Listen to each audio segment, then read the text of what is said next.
a las oficinas de inteligencia.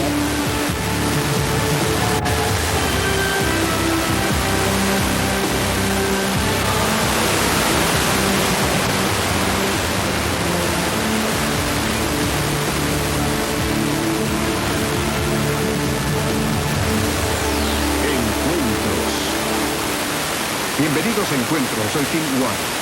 ¿Habrá personas que posean una sobrenatural habilidad para controlar a otros? Para contestar esta pregunta exploramos la extraña historia del líder religioso Erwin LeBaron.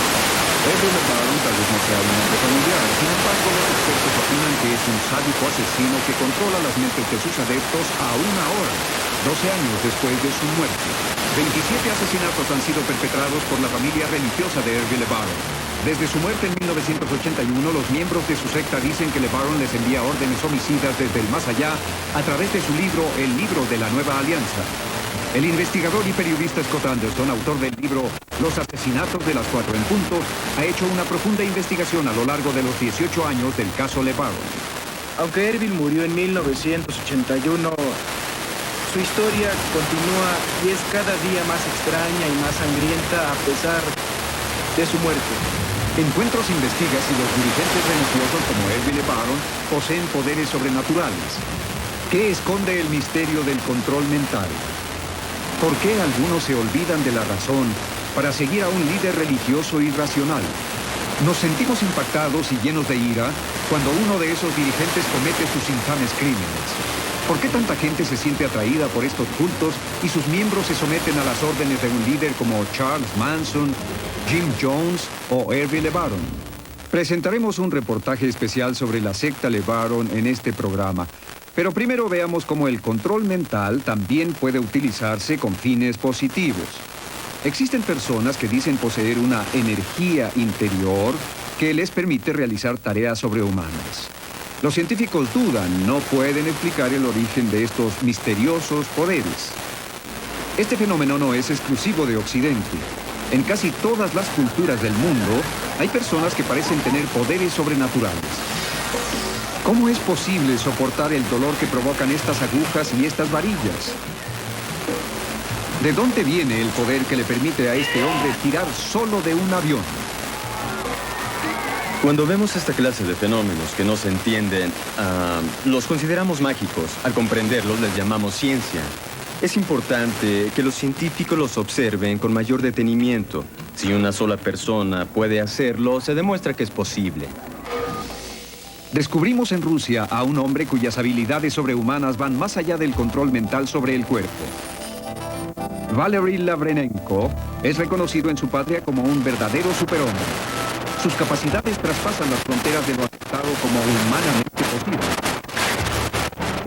Conoció a Lavrenenko en su acuario en Moscú, donde intentaba superar su propio récord, manteniendo la respiración bajo el agua durante 15 minutos.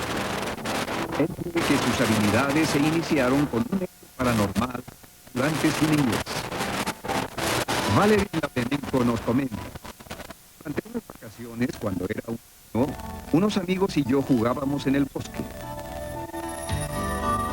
De pronto vi un objeto parecido a un avión. Alejándome del grupo llegué a donde creí verlo aterrizar. De pronto, extrañas rocas luminosas me rodearon. Pensé, huye o te golpearán. Ya era tarde. Sentí un fuerte golpe en la cabeza y sangre saliendo de la herida. Este misterioso suceso se aclaró cuando se liberó en mi país la información sobre los ovnis.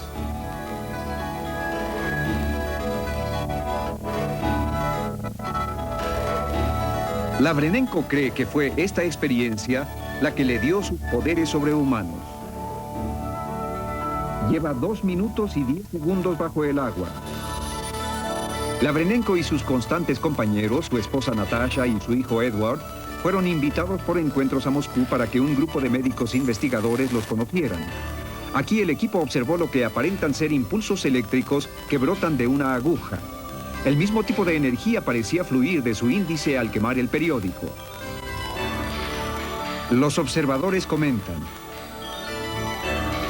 no procede de la uña, sino del dedo.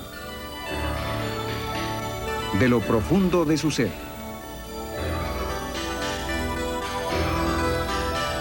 Una quemadura así solo puede ser causada por electricidad. Es inexplicable.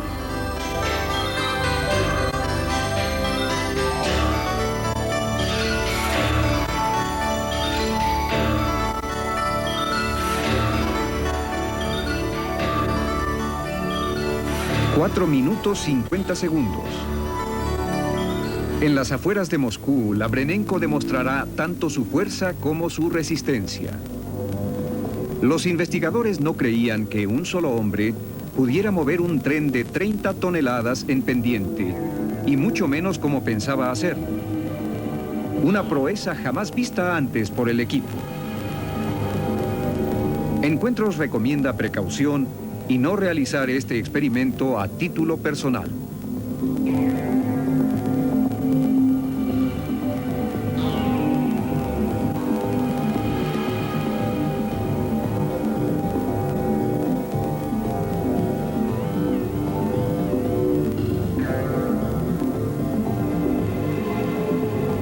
Usando unas pinzas, Labrenenko se insertará 2 alambres de 16 centímetros que después unirá a las cuerdas atadas al tren.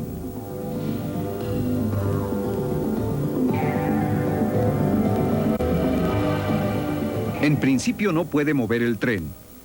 La presión sobre sus antebrazos y el alambre podrían rasgarle la piel, pero los alambres se sostienen.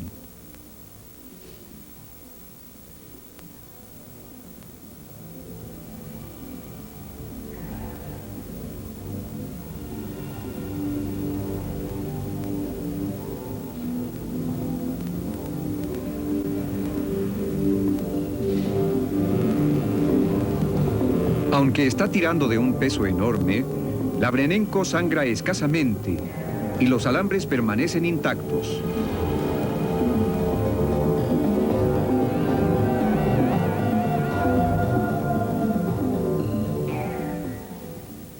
El doctor Boris Levinson nos dice: esto no es un truco, es un milagro. Como cirujano puedo decir que lo que acaba de suceder no puede darse en un ser humano normal. Al lastimar los tejidos suaves, siempre hay sangrado. Si una varilla metálica hiere el tejido, como en este caso, se sufre también un dolor extremo. El peso es exagerado. ¿Cómo puede ser posible? No lo entiendo. Hay casos diferentes sobre el control del sangrado a través de la mente. Es posible que sea una de las últimas fronteras de la medicina. No se trata tan solo de controlar el dolor, sino de controlar el sangrado también. ¿Qué vasoconstrictores usará para cerrar los vasos sanguíneos al penetrar con esa aguja la piel? Creo que debemos empezar reconociendo el fenómeno. Estudiar la ausencia del sangrado, estudiar el fenómeno eléctrico aquí ilustrado, estudiar la capacidad de permanecer por largos periodos de tiempo sin oxígeno. Cualquiera de estos fenómenos nos fuerza a reevaluar las funciones de mente y cuerpo. Después de casi 7 minutos bajo el agua, Labrenenko emergió a la superficie. Aunque no rompió su propio récord, la mayoría de las personas pueden sufrir daño cerebral con solo 2 minutos sin oxígeno. Labrenenko emergió intacto. Es así como la ciencia progresa. Cuando un extraño suceso es estudiado para fijar las fronteras tangibles de la realidad, tocamos lo imposible y hacemos a un lado los viejos modelos para estudiar lo que no parece factible. Aunque Labrenenko ha realizado hazañas sobrenaturales que pocos podrían duplicar, doctores y científicos opinaron que estos poderes no solamente los tiene él. Sugieren que todos tenemos igual poder potencial para controlar el dolor, resistir la presión física y desarrollar un alto grado de fuerza. En el futuro, es posible que podamos utilizar totalmente nuestro potencial físico. Enseguida, ¿cuál es su Poder para cometer asesinatos más allá de la tumba? Es un triste hecho que el control mental usado por Le Baron no sea nada nuevo en los anales criminales. La historia del control mental y sus practicantes se remonta a años atrás en que líderes maniáticos usaron sus poderes con fines malignos.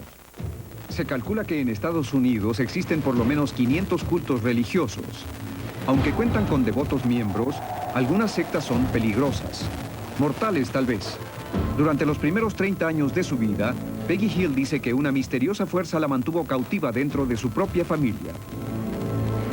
Me inculcaron que yo era un ser poderoso, que tenía que ser muy cuidadosa porque podría matar a alguien con mi pensamiento.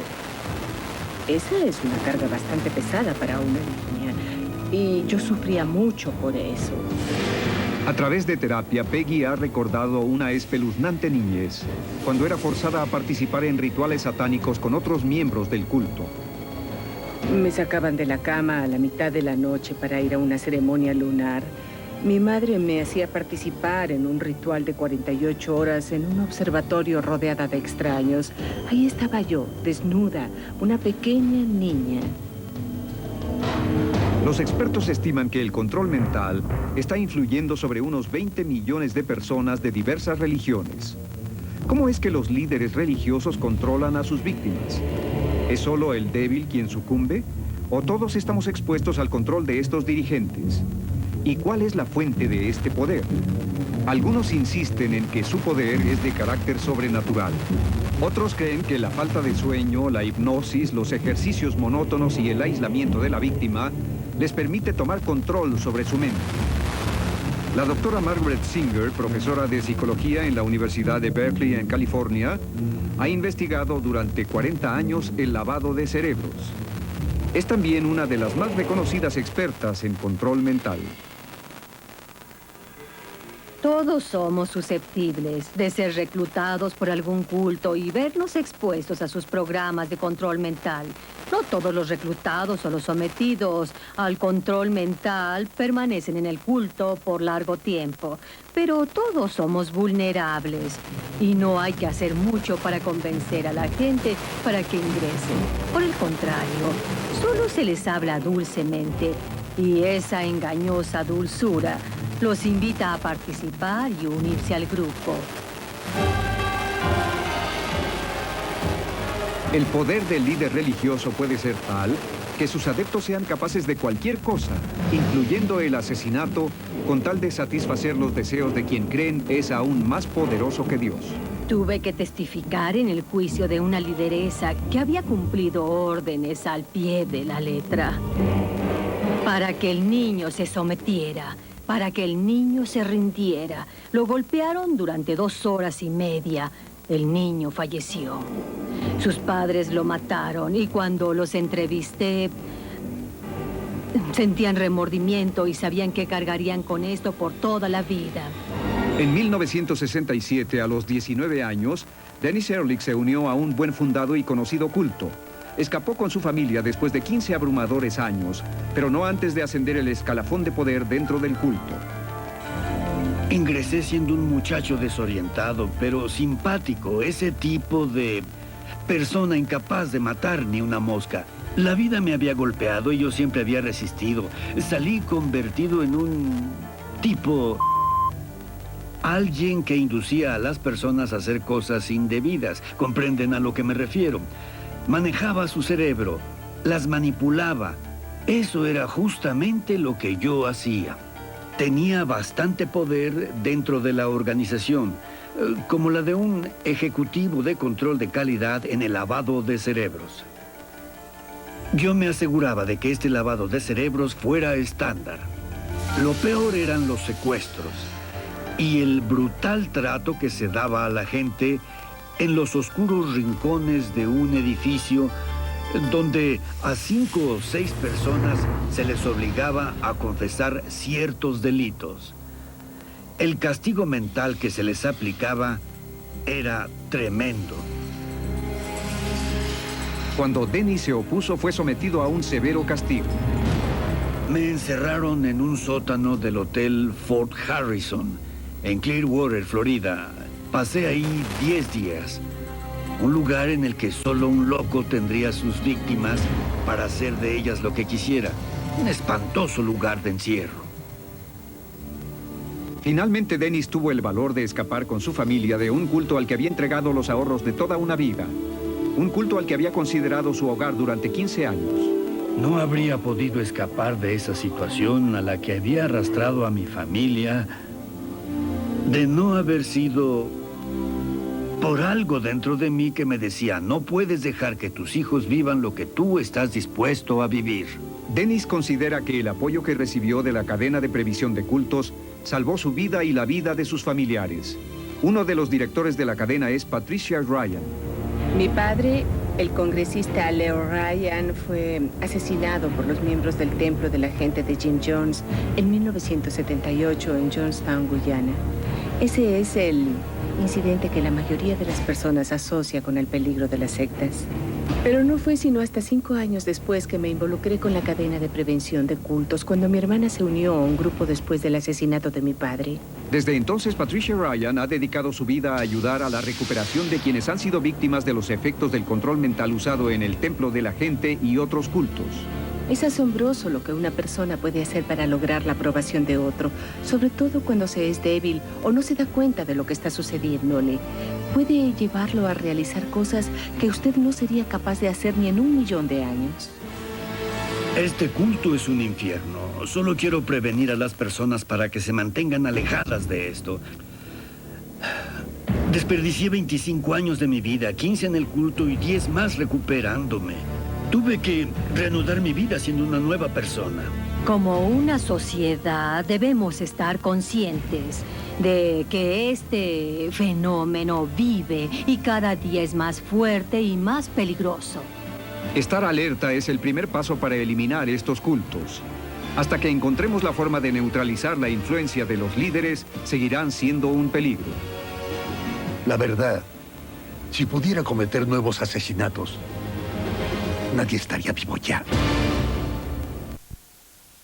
El control mental sobre sus seguidores y tenía ciertas técnicas. ¿Cuáles eran? Pues controlaba a las personas, Tim. Porque antes que nada, era un poderoso comunicador y tenía influencia sobre las personas. Era un buen vendedor.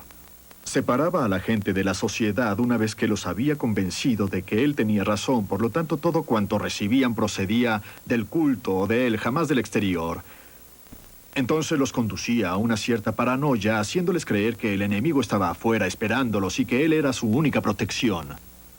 Después los alimentaba con sus enseñanzas y creencias para que confiaran en sus poderes sobrenaturales y de que él hablaba directamente con Dios. Por lo tanto, cuanto les decía estaba correcto.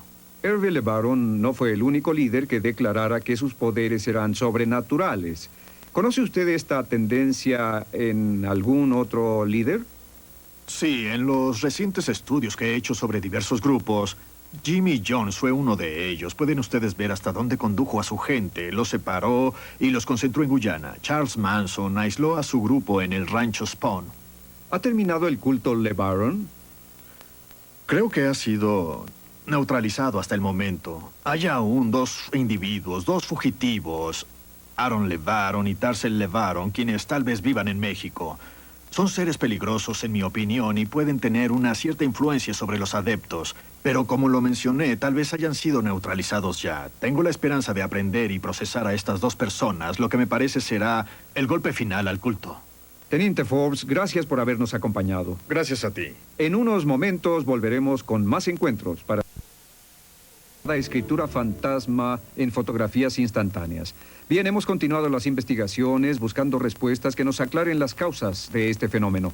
Una posible explicación procede de Michael Weber, un mago profesional, quien intentó duplicar esta escritura bajo ciertas condiciones controladas. Al inicio de nuestra investigación, docenas de fotografías mostraban una rara escritura fantasma. No encontramos evidencias de ningún truco. Entonces, el mago profesional Michael Weber declaró que él podía duplicar este hecho bajo estricto escrutinio. Lo invitamos a nuestro laboratorio de control, le entregamos una cámara de la casa del escritor fantasma y un rollo sellado de fábrica. No se le permitió examinar ni tocar previamente ninguno de estos elementos. Puedes hacer la pregunta antes o después de tomar la fotografía. Voy a preguntar antes. ¿De acuerdo? ¿Hay espíritus aquí? Aquí todos podemos ver la cámara. Está bien, voy a girar hacia la cámara y ahí está revelándose y dice aquí estamos. Desde luego, puedo reproducir muy similares resultados por medios científicos naturales. Pero el hacer eso nos pondrá a todos en el umbral de las posibilidades. La posibilidad de que sea la manifestación de algún espíritu o la posibilidad de lograrlo por otros medios. Eso es posible. Aunque Michael Weber sea capaz de reproducir su propia escritura fantasma, esto no excluye la posibilidad de que el fenómeno exista y tenga un origen sobrenatural. Si ha tenido una experiencia paranormal. Encuentros. Bienvenidos a Encuentros, soy Tim White. El número de personas que informan haber sido secuestradas por extraterrestres crece de forma alarmante. De acuerdo con una reciente encuesta, 1 de cada 50 norteamericanos declara haber vivido una experiencia similar. Algunos de estos individuos incluso informan haber sido reunidos y secuestrados en conjunto. Estos secuestros masivos retan el escepticismo de quienes no creen en la veracidad de estos sucesos. En el transcurso de 4 años fuimos secuestrados como grupo unas 60 veces. Sobre mi propia experiencia, puedo decir que estos secuestros son más frecuentes de lo que la gente cree. Un grupo de personas que se encuentren en una habitación pueden ser simultáneamente secuestradas y colocadas dentro de una nave. James Lefanti y un grupo de amigos cercanos declaran haber sido víctimas de un secuestro masivo. Sus historias personales comienzan en la niñez. Cuando era niño, con frecuencia despertaba y veía frente a mí una luz blanca y unas figuras borrosas que se movían alrededor y me asustaban. Cuando era más joven, recuerdo a un ser extraño atrás de la ventana que me observaba siempre, a toda hora. Cuando era pequeño, creo que les llamaba la gente de las sombras porque salían de las sombras y como sombras cobraban vida estos hombrecillos. A los 20 años de edad, Lefanti se sentía extrañamente atraído por ciertas personas con quienes hacía amistad. El grupo acampaba con frecuencia en las afueras de Nueva York. Acampábamos cerca de Nueva York cada 8 días. Y al principio solo íbamos a divertirnos. Después resultó que cada fin de semana nos secuestraban. Mirando en retrospectiva me doy cuenta de que nos conocimos desde niños cuando nos secuestraban y que ahora yo fui el encargado de reunirlos y llevarlos en un camper para ser secuestrados. El especialista en ovnis Bud Hopkins conoció a Lefanti y bajo hipnosis lo indujo a recordar estas experiencias. Estoy sobre una plancha. Tiene grandes ojos. Su piel parece moldeada. Tengo que salir de aquí. James Lefanti vino a mí en 1990 con una serie de recuerdos fragmentados. Había estado con un grupo de amigos y sabía que algo había sucedido. Durante un tiempo, subsecuentemente, todos tuvieron recuerdos parciales sobre la misma experiencia. Estos recuerdos incluían el haber estado en una nave, incapaces de moverse, sintiéndose controlados y algunos de ellos colocados en cierta clase de situación sexual. Conocí a James en el 87 y algunos de nosotros acampábamos los fines de semana solo por el gusto de estar juntos y divertirnos. Era la típica reunión, pláticas personales que nos unían aún más, escuchar música juntos. Pero a la mañana siguiente todos sentíamos como que algo más había pasado. Ir cada semana se convirtió en una adicción. Nos gustaba, pero sentíamos como que algo nos obligaba. Otros miembros del grupo están sometiéndose a una terapia de regresión. Bajo hipnosis surgen en ellos recuerdos de los secuestros masivos. Una noche en el camper, cerca de la 1 de la madrugada, recuerdo que vi aquellas luces brillantes a través de las ventanillas y los domos del techo. Y nosotros estábamos paralizados. Durante el secuestro caminamos por un oscuro sendero, en estado de trance. La mayoría de nosotros, en una semi-inconsciencia, podía ver cómo caminábamos en grupo, en ropa de cama, y algunas veces los extraterrestres caminaban junto a nosotros. Nos dirigíamos hacia la nave que siempre estaba en el mismo lugar, en aquella fosa. Todos entramos en una nave estacionada sobre la fosa. James era siempre el último en subir. Viendo que persistían estos recuerdos, Lefanti y otros miembros del grupo buscaron la asistencia clínica del Dr. John Bowman. Por lo general, cuando trabajo con la imaginación de las personas, cada una pone siempre en sus fantasías algo de su propia personalidad como marca distintiva. Los relatos de quienes han sufrido estos secuestros no tienen ese sello personal, lo que los hace más verosímiles. Una vez que el grupo está en la nave, les es muy claro haber sido secuestrados, haberse visto unos a otros, haber sido examinados físicamente. James y Kurt me vieron en la nave con ellos, así como otros de los que estuvieron ese fin de semana con nosotros. Nos llevaban a una sala y nos sometían a experimentos médicos. Algunas veces 2 o 3 estábamos en la misma sala. Algo hacían en mis genitales. Podía ver a James al otro lado de la sala. Lo mismo hacían con ese amigo. Creo que nos extraían esperma. Yo tuve experiencias similares y estuve con uno de ellos, no por voluntad propia. Es difícil de explicar. Es decir, primero parecía una persona y después, durante el proceso, se convertía en extraterrestre. Filas y filas de personas desnudas, los extraterrestres moviéndose entre ellos, dirigiendo lo que parecía ser un proceso. Cuando estuve en la nave, recuerdo haber visto a James y a Petra. También recuerdo haber estado con otras personas del grupo.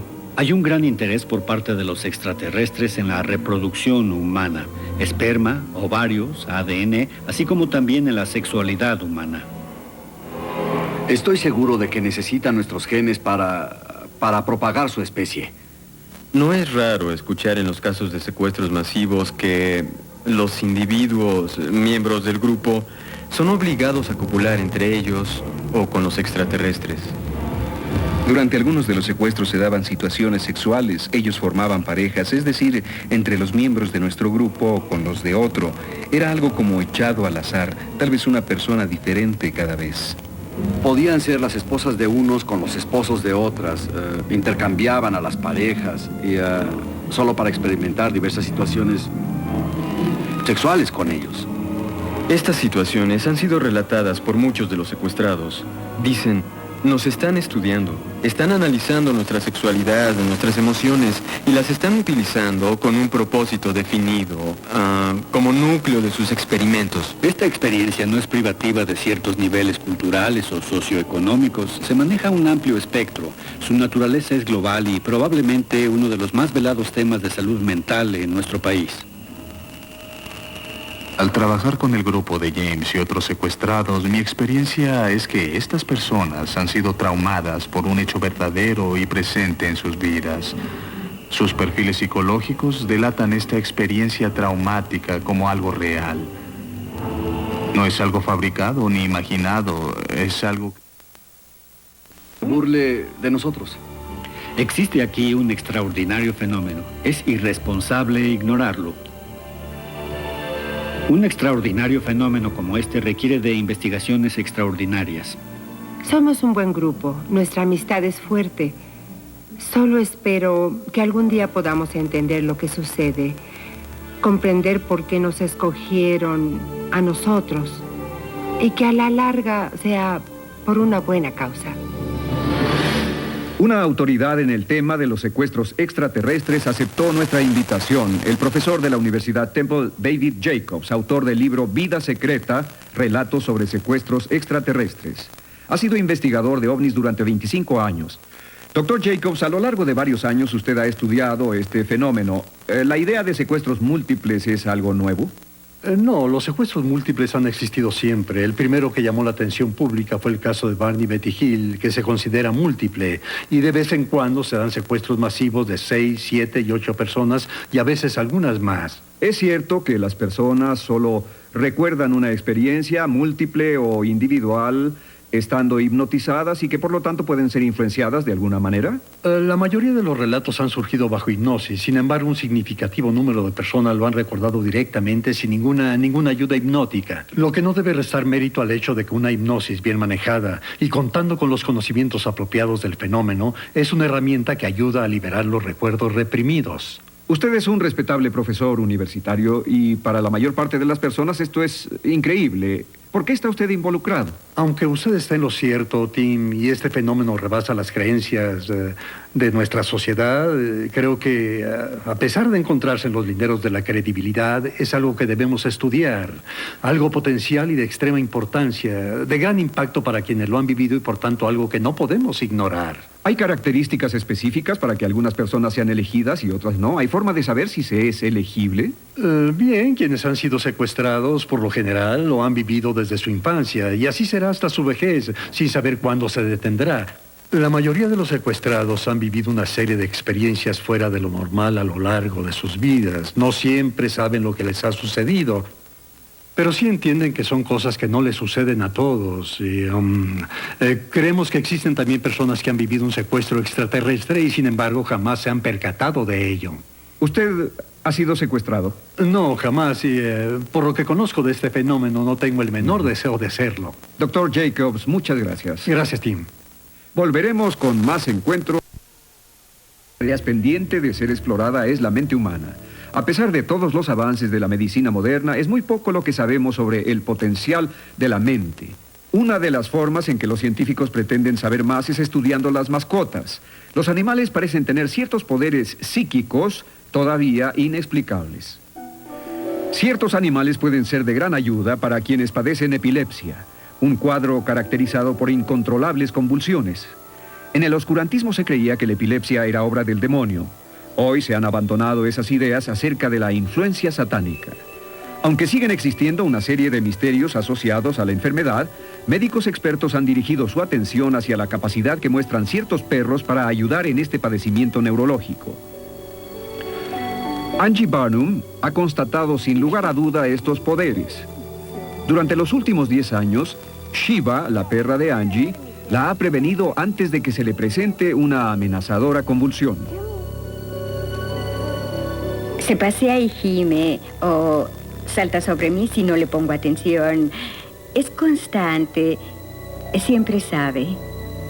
Las convulsiones de Angie eran tan impredecibles que vivía confinada a una silla de ruedas. En 1983 buscó ayuda en un programa de ayuda canina para impedidos. De primera instancia, Angie eligió un labrador, pero Shiva demostró ser de mayor utilidad. Angie tuvo una convulsión. El labrador la ignoró, sin embargo, Shiva se volvió hacia ella, olvidándose de mí. Shiva fue directamente hacia Angie, y todos nos quedamos sorprendidos al ver a la perra con la mirada fija sobre la chica. Angie adoptó a Shiva y las dos se volvieron inseparables. Angie se dio cuenta de que aquel hecho aislado era en realidad un don en Shiva. Cuando salía a jugar con mis amigas y ella empezaba a pasearse y a gemir junto a mí, entonces entraba a casa y minutos después me convulsionaba. Shiva fue tan precisa en anunciar las inminentes convulsiones que Angie fue ganando confianza y abandonó la silla de ruedas para participar en competencias gimnásticas con Shiva a su lado. Me avisa cuando va a presentarse una convulsión para bajar de los aparatos. Con ella puedo estar alerta y de esa manera evitarme accidentes. En 1987, Angie ganó una medalla de oro en los Juegos Olímpicos Especiales. Ella reconoce que en gran parte fue gracias a la ayuda de Shiva, pero Shiva no es la única, de acuerdo con Rerna Berner del Instituto de Epilepsia. Hay personas que cuando nos visitan dicen, sé que va a pensar que estoy loco porque no saben con quién están hablando, pero cuando le cuente lo que hace mi perro... Una de las visitantes era la veterinaria Liz Rudy, quien ha tenido convulsiones desde hace 10 años. Liz había notado que antes de un ataque, su perra Ribbon la miraba fijamente y lamía sus manos. Nunca se lo conté a nadie, ni hablaba de ello, porque era algo demasiado extraño para ser verdad. Sin embargo, Ribbon la previno durante 9 años. Antes de que Ribbon muriera, Liz adoptó una perrita llamada Racing. La traje para ver si podía aprender algo de Ribbon. No pensé que fuera posible, pero creí que sería interesante ver si la nueva perrita podía hacerlo. Racing demostró tener las mismas misteriosas habilidades. Esa tarde, antes de que llegáramos, Racing puso en alerta a Liz cuando tomaba una ducha. Mientras filmábamos esta historia, nuestro equipo pudo darse cuenta de que Racing prestaba particular atención a Liz. Entonces empezó, primero la intensa mirada. Después buscó la atención de Liz y finalmente comenzó a ladrar.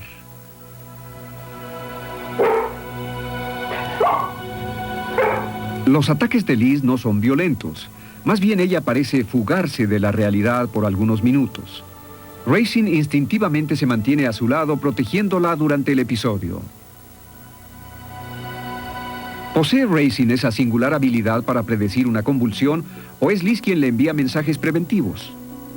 Cuando existe un fenómeno como este y se desea hacer una investigación científica, el primer paso es determinar si el fenómeno ha sido identificado o no. El neurólogo Douglas Labard trabaja en el Instituto de la Epilepsia y estudia a perros como Racing. Liz participa en esta investigación.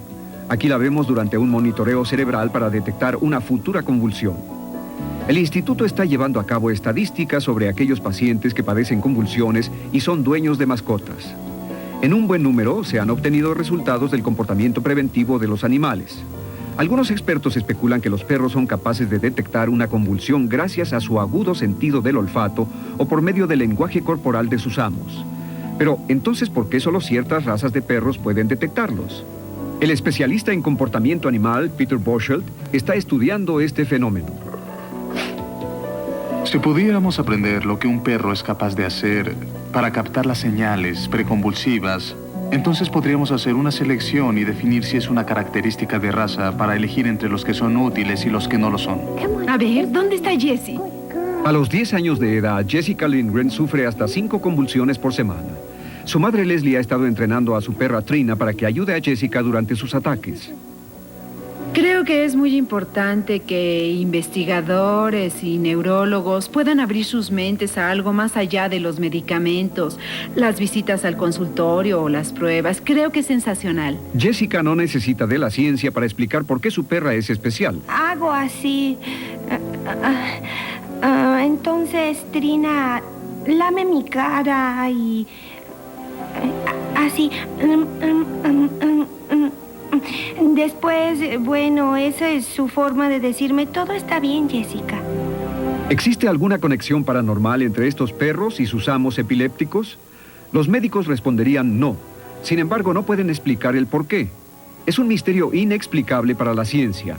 Sin embargo, algunos investigadores estudian el fenómeno y trabajan para lograr una mejor comprensión de esta extraña y maravillosa comunicación entre las personas y los animales.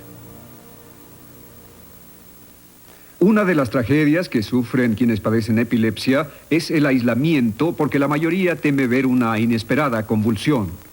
Uno de los beneficios que brindan estos perros, como Shiba y Racing, es propiciar la participación activa de sus dueños en la comunidad, consiguiendo trabajo y gozando de la vida, sintiéndose seguros. A continuación. Y psíquicos que nos dieran sus predicciones para el próximo año. Uno de ellos, el astrólogo Richard Nolly, ha sido notoriamente preciso hasta ahora. Él predijo el ataque terrorista al World Trade Center de Nueva York. Su predicción se convirtió en realidad el 26 de febrero de 1993. En una entrevista realizada en noviembre del 92, Richard Nolly predijo el ataque terrorista de febrero.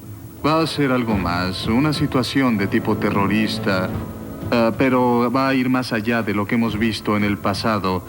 Creo que la gente que vive en las grandes ciudades de Estados Unidos, Japón y Europa serán blanco de estas actividades, especialmente alrededor del 2 de febrero, creo, así como en agosto y principios de octubre del 93. La predicción de febrero, aunque varió en unas semanas, tuvo su dejo de verdad. Fuimos a la casa de Nolly para recoger sus impresiones. El alineamiento de los planetas Urano y Neptuno fue una gran clave cósmica para mí, y por las tensiones en el Medio Oriente, yo esperaba que esto se manifestara como un ataque terrorista en contra de los Estados Unidos. Existen 2 sospechosos en custodia, pero Nolly cree que son apenas la punta del iceberg. No hay duda de que Bagdad está detrás de esto, específicamente Saddam Hussein. El planeta Marte, que estaba en Levante al este cuando explotó la bomba, se encontraba directamente sobre Bagdad en ese instante. Estoy seguro de que estamos aún en peligro. La alineación que se dio en febrero será exactamente igual en agosto y octubre, así que no hemos visto el final aún. Los blancos, según mis cálculos, serán en orden descendente Nueva York, que fue la número 1 en mi lista original, y puede ser atacada de nuevo. Washington, D.C. en segundo lugar, Los Ángeles en tercero, Atlanta en cuarto y Chicago sería el quinto. 1993 será el año del terrorismo en Estados Unidos, después desaparecerá. Los supuestos futuros ataques terroristas son una aterradora posibilidad predicha por Nolly. ¿Qué otros desastres surgirán? Nuestros espectadores nos han solicitado mayor información en cuanto a las expectativas para el resto del año. Estamos justo a la mitad de una nueva investigación sobre los modernos profetas como Gordon Michael Scallion, quien ha tenido perturbadoras visiones del futuro. Puedo decir que la Tierra se abrirá en California y especificar exactamente en dónde va a empezar. ¿Sobre qué base se asientan estas predicciones? Les traeremos las respuestas en un próximo programa. Si usted ha tenido una experiencia... Desde nuestro último programa sobre predicciones y profecías, el interés mostrado por nuestros espectadores ha sido arrollador, lo que demuestra una enorme fascinación por el futuro. Ahora, ante la inminente llegada de un nuevo siglo y un nuevo milenio, ha aumentado el número de personas que profetizan eventos futuros. Algunos de estos modernos profetas gozan de mayor reputación que otros, pero ¿será alguno de ellos el nuevo Nostradamus? En el siglo XV, Michel Nostradamus creyó ver el futuro. Los intérpretes de su trabajo dicen que predijo importantes eventos del siglo XX, tales como la Alemania nazi, la bomba...